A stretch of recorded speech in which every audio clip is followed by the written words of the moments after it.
আলা ইয়াদাইহি তাজরিল মালাহিম, তার হাতেই তৃতীয় বিশ্বযুদ্ধ সংগঠিত হবে। হাদিস। নবীজি একদিন সকাল থেকে সন্ধ্যা পর্যন্ত একটা খুতবা দিছিলেন। জোহর পড়ার জন্য মিম্বর থেকে নামলেন, জোহর পড়ে সুম্মা সাআদাল মিম্বর, মিম্বরে উঠে আবার খুতবা দিলেন আসর পর্যন্ত। আসরের টাইম হলে পরে নামলেন, নেমে আবার আসর পড়লেন, আবার মিম্বরে উঠলেন, হাত্তাল মাগরিব, মাগরিব পর্যন্ত চালালেন। এই দিনের এই বিশাল খুতবা কোন কিতাবে এককভাবে পাওয়া যায় না।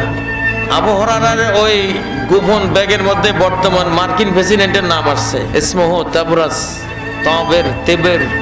উনি তো সিরিয়ার মানুষ, যখন আরবি নাম ছিল তখন একরকম, আমেরিকা যাওয়ার পরে ট্রাম্প হয়ে গেছে। আলা ইয়াদাইহি তাজরিল মালাহিম, তার হাতেই তৃতীয় বিশ্বযুদ্ধ সংগঠিত হবে। হাদিস।